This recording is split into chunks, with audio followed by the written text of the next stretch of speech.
টানা 3 ঘন্টা ঘাস খাইলো বাজান রে। ছাগলটার দিকে চাইয়া দেখি বাজান রে, ছাগলের বাচ্চার পেটটা টিমটিমা। আরে কথা কোন ঠিক কিনা? হেই মিয়া কি ঠিক? এটা কোন ওয়াজ হইলো? আইরা করে ওয়াজ করুন আর ভালো ভালো বক্তা দুর্নাম করুন, এর লেগে তো অনেক মাহফিলে লোক হয় না। ওরে দর্শক ভাইয়েরা, আমি একটা জিগির ধরবো বাজান রে, আমার সাথে সাথে আপনারাও জিগিরটা ধরবেন। দেশে আইলো আইডল বক্তা, আঙ্গর যত মাথা ব্যথা। দেশে আইলো আইডল বক্তা, আঙ্গর যত মাথা ব্যথা। তার মাহফিলে 20 লাখ মানুষ, আঙ্গর মাহফিলে নাইকা। তার মাহফিলে 20 লাখ মানুষ, আঙ্গর মাহফিলে নাইকা। যাও 2-4 কামাই করতাম, সবই দিছে বাত মাইরা। দেশে আইলো ভাইরাল বক্তা, আঙ্গর যত মাথা ব্যথা। আরে কথা কোন ঠিক কিনা?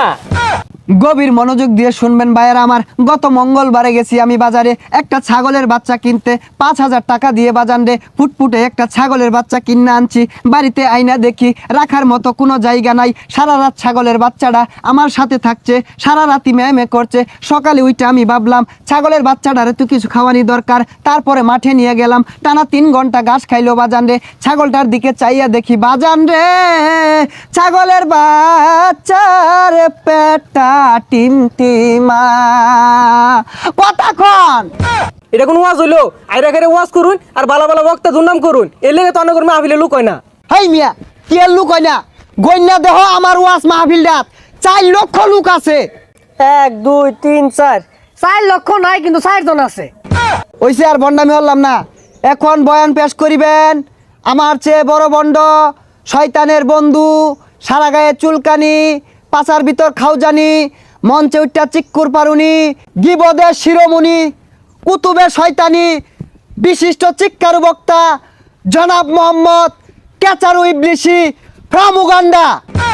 ও শয়তানু ফাইজলামু খাওজানু সিক্কারু বাজান রে, এতক্ষণে হয়তো বা আমার পরিচয়টা জেনে গেছেন। I am come from to কেকাতলা। দীর্ঘদিন যাবত এই বাংলার জমিনে আমি ওয়াজ করতেছি, ওয়াজ করে ভালো টাকা পয়সা ইনকাম করতেছি, ভালো মন্দ খাওয়ার সুযোগ হয়েছিল। হঠাৎ করে কি যে হলো, এই বাংলার জমিনে হঠাৎ করে বিদেশ থেকে আরেক ভাইরাল বক্তা এসে আমাদের বাত মেরে দিল। তাই মিয়া ভালো মতো ওয়াজ করুন, মানুষের কি বট জ্ঞান কে লাগিয়া, এর লাগে তো অনেক মাহফিলে লোক হয় না। বন্ডামি করুন দেখেই তো মানুষ আন্না করে বন্ড কার মাহফিলে লোক বেশি হইলো, কারণ কি হইলো, এগুলো বাদ দিয়ে ভালো মতন ওয়াজ করুন, আন্না করে মাহফিলে লোক হইব। এই কেন তুমি চুপ করো? তুমি কি জানো যতদিন পর্যন্ত ওই বক্তারে আবারও বাংলাদেশ থেকে বিতাড়িত না করুন যাইতাছে, তার ওয়াজ মাহফিলগুলো নষ্ট না করুন যাইতাছে, এই বাংলাদেশ থেকে বিতাড়িত না করতে পারলে এই বাংলার জমিনে আমগর মতো বন্ড সুকুলখুর শয়তান বেচারিত্রা দুশ্চরিত্রা বক্তার বাদ নাই নাই নাই নাই। আরে কথা কোন ঠিক কিনা? বাজান রে, শুধু তাই না, এই সকল ভালো বক্তারা এতটাই জনপ্রিয়তা অর্জন করেছে, তারা চাইলে এই বাংলাদেশের প্রধানমন্ত্রী হতে পারে, তারা চাইলে এই বাংলাদেশের স্বরাষ্ট্রমন্ত্রী হতে পারে। তার বয়ে কিন্তু অনেক রাজনৈতিক দল কিন্তু মহাবিপদে, যার ফলে ওই সব দলের সাথে আমাদের একটা হাতে হাত রেখে কাঁধে কাঁধ রেখে আমরা একতাবদ্ধ হয়েছি ওই সকল ভালো বক্তাদেরকে এই বাংলা জমিন থেকে প্রতারিত বিতাড়িত খাতাইয়া তারাইয়া তারপরে আমরা আঙ্গর বন্ডামি কায়েম করব। কথা কোন ঠিক কিনা? এরা তো বক্তার লাভ ধরছে, এরা তো আসলে অরিজিনাল শয়তান।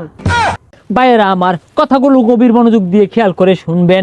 এই সকল ভালো মানের বক্তাদের যদি আমরা ক্ষতি না করতে পারি, এদের যদি আমরা নষ্ট না করতে পারি, এদেরকে যদি বাংলাদেশ থেকে বিতাড়িত না করতে পারি, আগামী বাংলাদেশ হবে সঠিক ইসলামের বাংলাদেশ, আগামী বাংলাদেশ হবে মুসলমানদের বাংলাদেশ। তো সেই বাংলাদেশে আমাদের মতো বন্ড মাজার পূজারি এদের কোনো খাওয়া থাকবে না।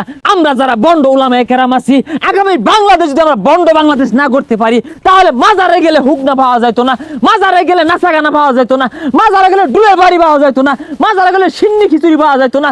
তখন কিন্তু আমরা নাকে হুটা লাগিয়া মরবা। বন্ড রাজনীতিবিদ যারা আছেন তাদেরকে আমি একটা ইম্পর্টেন্ট মেসেজ ড্রপ করতে চাই। আসেন আমরা হাতে হাত রেখে কাঁধে কাঁধ মিলিয়ে আগামীর বাংলাদেশ গড়ে তুলব, বন্ডদের বাংলাদেশ।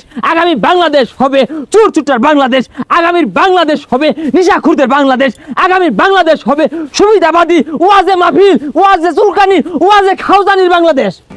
এ তোর বন্ডামি লাগাই মুসলমানের দ্বন্দ্ব। এই তোরা কি মানুষের ইসলামের মধ্যে নিয়ে আইবি?